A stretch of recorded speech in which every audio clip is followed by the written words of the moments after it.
I'm really pleased to be joined by Steve Hall, who is the Head of Employer Engagement at South Gloucestershire and Stroud College. So Steve, thanks for joining me. We're going to be talking about National Apprenticeship Week. So to kick things off, would you be able to define what an apprenticeship is exactly and outline some of the benefits of becoming an apprentice? Yes, hi Martha, thank you. Yes, an apprenticeship really is where students learn on the job.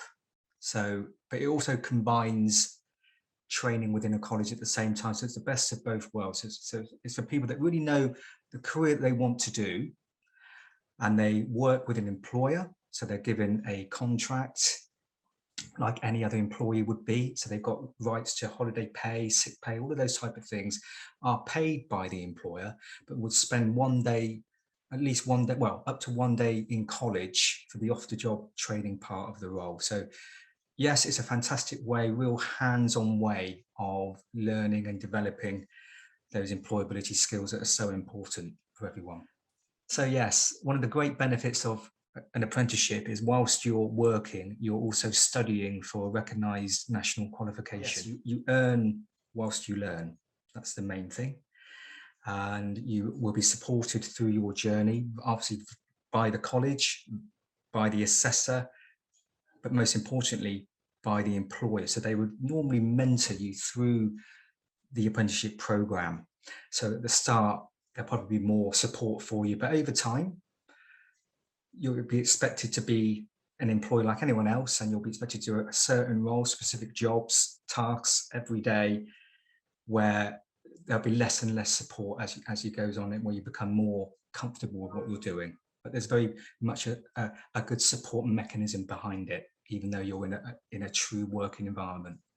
Yeah, no, I think apprenticeships are fantastic, and that step into employment, but you've just got that link with education that's familiar. So crucially, could you advise anyone listening where they could look for an apprenticeship that's current that they could apply for? Yes, you can. Most colleges, so we have lots of vacancies at the moment based with employers that you can apply via us as a college, but other colleges and training providers will offer the same service, so you can always check college websites for that. Mm-hmm. Then there's the government apprenticeship website, Find an Apprenticeship. So on there, that's where the national vacancies are all over England. So students will have to create an account to access all of those. You can also find an apprenticeship yourself, and a lot of people don't realise this, that you can actually approach employers by searching the internet. If you're currently doing a really good work placement via your college, then you can approach that employer and say, actually, have you thought about turning this into an apprenticeship? And again, if they've not know how to do that, they can approach colleges or other training providers for more information on that. But there's lots of different ways of searching for apprenticeships. And I think that apprenticeships come in different levels. People may have come across these levels. So could you explain what the different levels mean and how they compare to other types of qualification? So there are 4 types of apprenticeship, and the first one is intermediate, and that's at level 2. So that's really the equivalent to 5 GCSEs. Mm-hmm. And then we have the advanced apprenticeship, which is at level 3, which is the equivalent of 2 A-level passes. And then the higher apprenticeships, which is level 4, level 5, and that's for sort of HNC, HND, foundation degree level. Mm-hmm. And then there's degree level apprenticeships, which are honours degrees and above. So I think there's been a misconception over the years that apprenticeships are for people that really didn't do that well at school. But as you can see through this, that there's progression, and it's not just for students that maybe weren't so capable in the classroom. Yeah, and it's good to know what the equivalent is, because someone could chop and change. They may have gone so far in education, maybe they leave with A levels and then they think, okay, so maybe I could do a level. And then is it a higher level apprenticeship? A higher level, yes. Yeah, so it's good to know there's different entry points for different people that will work in different ways for different people. So that's great. Stick around for the rest of our chat about National Apprenticeship Week after a short break. We are in National Apprenticeship Week right now, and the theme of National Apprenticeship Week for this year is Build the Future. I just wondered if you'd be happy to share it. What, in your opinion, are the growing employment sectors in the UK job market as it builds back for a future after the pandemic? And are there apprenticeships to be found in these growing sectors? Definitely, I think since the pandemic, a lot of people have been working from home. So people have had to improve their digital skills. And that is something that now a lot of employers are looking for. So there are lots of apprenticeships around digital, so IT, computing, media, digital marketing, software development. All these roles are fairly new roles, but these are only going to increase, I think, as time goes on.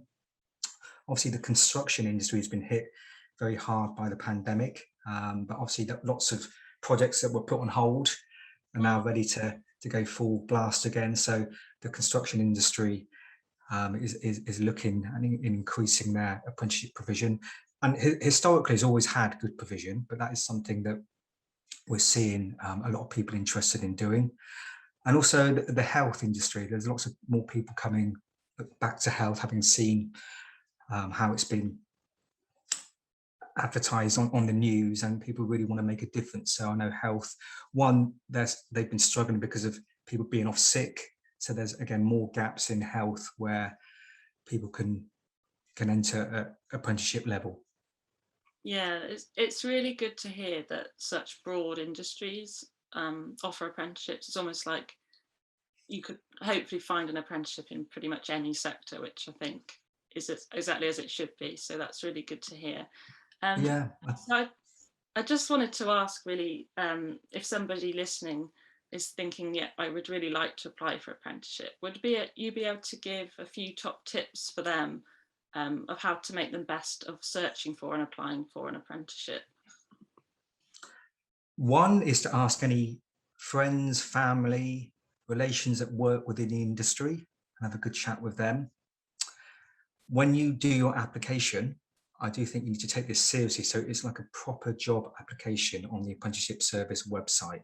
So please ensure you complete it as fully as you can with your qualifications. Always check for spelling and grammar mistakes, but also add details about anything that you've done outside of the study environment. So it might be that you've got a black belt at karate, or that you volunteer for your local youth club. All these things tell employers that you've got more to you than just the theory side, and then you're more of a rounded, developed person. You've got interests, and you've tried to make a difference within the community.